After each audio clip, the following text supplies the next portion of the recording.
این معنویت پاک است، معنویت مبتنی بر اصول عقلانی و علمی.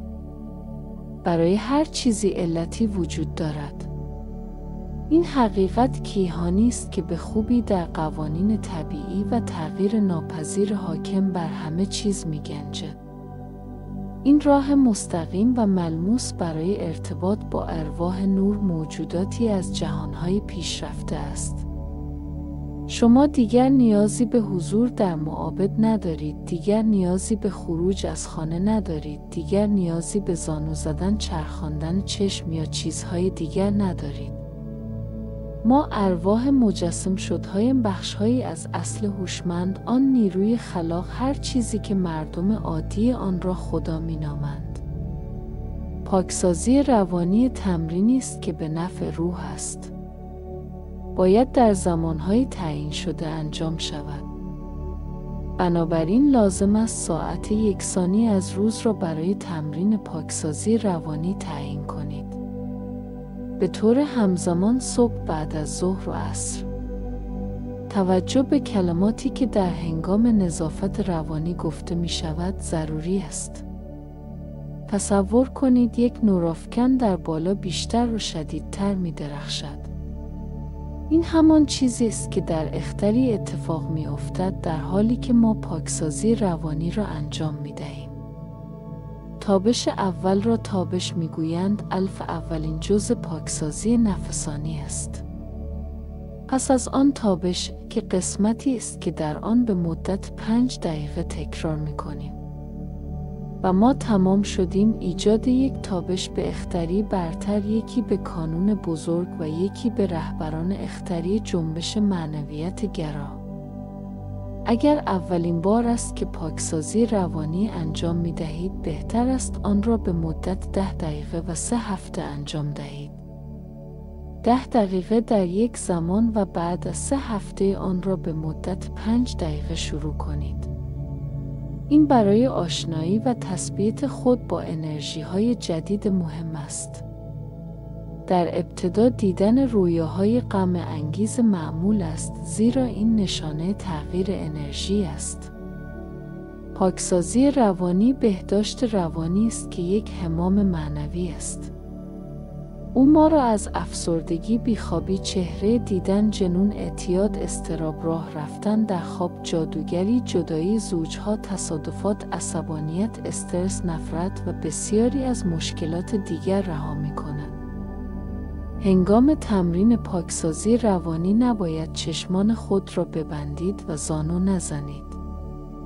و زمانی که محیط به شما اجازه نمی‌دهد کلمات را به زبان بیاورید، می‌توانید این کار را ذهنی انجام دهید. ایجاد یک محیط آرام برای تمرین پاکسازی روانی ضروری است. هیچ منع مصرفی برای انجام پاکسازی روانی وجود ندارد، اما باید احترام به ارواح برتر را در نظر داشته باشیم. هنگامی که در محیطی هستید که در آن سردرگمی، بی‌نظمی، ناامیدی، درد، عدم اطمینان، ترس یا ترس وجود دارد، آرام بمانید، افکار خود را بسیار بالا به اختری بالاتر ببرید و در صورت تمایل 2 یا 3 بار یا بیشتر تابش را به صورت ذهنی انجام دهید. اما این عمل را به عنوان یک دعا انجام ندهید. پاکسازی روانی یک نماز یا عمل مذهبی نیست، هیچ ربطی به آن ندارد. این ارتباط روح با اختری برتر است که ارواح نور هستند. بنابراین برای اینکه واقعاً کار کند، دستورالعمل‌هایی را که به شما می‌دهم دنبال کنید.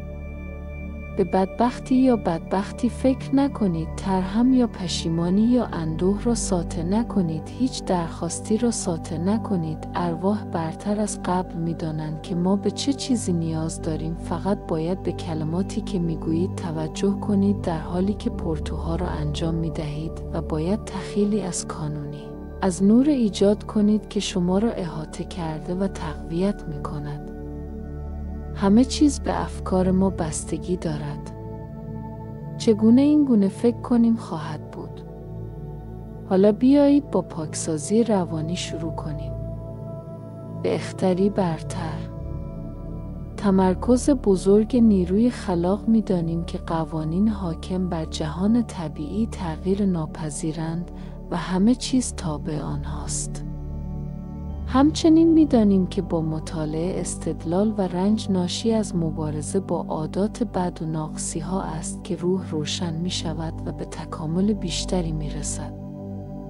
با یقین به آنچه بر عهده ماست و با به کار بستن اراده آزاد خود افکار را به ارواح برتر می‌تابانیم تا در نور و سیالات خود ما را احاطه کنند و ما را در انجام وظایف تقویت کنند. به تمرکز بزرگ، تمرکز عالی حیات کیهان. در اینجا ما افکاری را به ارواح برتر می‌تابانیم تا ما را در نور و سیالات خود بپوشانند و ما را تقویت کنند تا وظایف خود را انجام دهیم. تمرکز عالی حیات کیهان. در اینجا ما افکاری را به ارواح برتر می‌تابانیم تا ما را در نور و سیالات خود بپوشانند و ما را تقویت کنند تا وظایف خود را انجام دهیم. تمرکز عالی حیات کیهان. در اینجا ما افکاری را به ارواح برتر می‌تابانیم تا ما را در نور و سیالات خود بپوشانند و ما را تقویت کنند تا وظایف خود را انجام دهیم. تمرکز عالی حیات کیهان. در اینجا ما افکاری را به ارواح برتر می‌تابانیم تا ما را در نور و سیالات خود بپوشانند و ما را تقویت کنند تا وظایف خود را انجام دهیم. تمرکز عالی حیات کیهان.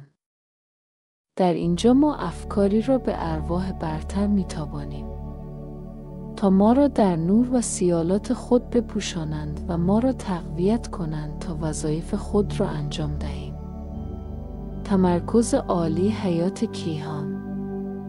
در اینجا ما افکاری را به ارواح برتر می‌تابانیم تا ما را در نور و سیالات خود بپوشانند و ما را تقویت کنند تا وظایف خود را انجام دهیم. تمرکز عالی حیات کیهان. در اینجا ما افکاری را به ارواح برتر می‌تابانیم تا ما را در نور و سیالات خود بپوشانند و ما را تقویت کنند تا وظایف خود را انجام دهیم. تمرکز عالی حیات کیهان. در اینجا ما افکاری را به ارواح برتر می‌تابانیم تا ما را در نور و سیالات خود بپوشانند و ما را تقویت کنند تا وظایف خود را انجام دهیم.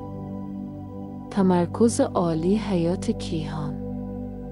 در اینجا ما افکاری را به ارواح برتر می‌تابانیم تا ما را در نور و سیالات خود بپوشانند و ما را تقویت کنند تا وظایف خود را انجام دهیم. تمرکز عالی حیات کیهان. در اینجا ما افکاری را به ارواح برتر می‌تابانیم تا ما را در نور و سیالات خود بپوشانند و ما را تقویت کنند تا وظایف خود را انجام دهیم. تمرکز عالی حیات کیهان. در اینجا ما افکاری را به ارواح برتر می‌تابانیم تا ما را در نور و سیالات خود بپوشانند و ما را تقویت کنند تا وظایف خود را انجام دهیم. تمرکز عالی حیات کیهان. در اینجا ما افکاری را به ارواح برتر می‌تابانیم تا ما را در نور و سیالات خود بپوشانند و ما را تقویت کنند تا وظایف خود را انجام دهیم. تمرکز عالی حیات کیهان. در اینجا ما افکاری را به ارواح برتر می‌تابانیم تا ما را در نور و سیالات خود بپوشانند و ما را تقویت کنند تا وظایف خود را انجام دهیم. تمرکز عالی حیات کیهان. در اینجا ما افکاری را به ارواح برتر می‌تابانیم تا ما را در نور و سیالات خود بپوشانند و ما را تقویت کنند تا وظایف خود را انجام دهیم. تمرکز عالی حیات کیهان. در اینجا ما افکاری را به ارواح برتر می‌تابانیم تا ما را در نور و سیالات خود بپوشانند و ما را تقویت کنند تا وظایف خود را انجام دهیم. تمرکز عالی حیات کیهان. در اینجا ما افکاری را به ارواح برتر میتابانیم تا ما را در نور و سیالات خود بپوشانند و ما را تقویت کنند تا وظایف خود را انجام دهیم. تمرکز عالی حیات کیهان. در اینجا ما افکاری را به ارواح برتر میتابانیم تا ما را در نور و سیالات خود بپوشانند و ما را تقویت کنند تا وظایف خود را انجام دهیم. تمرکز عالی حیات کیهان. در اینجا ما افکاری را به ارواح برتر میتابانیم تا ما را در نور و سیالات خود بپوشانند و ما را تقویت کنند تا وظایف خود را انجام دهیم. تمرکز عالی حیات کیهان. در اینجا ما افکاری را به ارواح برتر میتابانیم تا ما را در نور و سیالات خود بپوشانند و ما را تقویت کنند تا وظایف خود را انجام دهیم. تمرکز عالی حیات کیهان. در اینجا ما افکاری را به ارواح برتر میتابانیم تا ما را در نور و سیالات خود بپوشانند و ما را تقویت کنند تا وظایف خود را انجام دهیم. به اختری برتر. تمرکز عالی حیات کیهان. در اینجا ما افکاری را به ارواح برتر میتابانیم تا ما را در نور و سیالات خود بپوشانند و ما را تقویت کنند تا وظایف خود را انجام دهیم. به تمرکز بزرگ. تمرکز عالی حیات کیهان. در اینجا ما افکاری را به ارواح برتر میتابانیم تا ما را در نور و سیالات خود بپوشانند و ما را تقویت کنند تا وظایف خود را انجام دهیم. به رهبران اختری جنبش معنویت گرا. تمرکز عالی حیات کیهان. در اینجا ما افکاری را به ارواح برتر میتابانیم تا ما را در نور و سیالات خود بپوشانند و ما را تقویت کنند تا وظایف خود را انجام دهیم.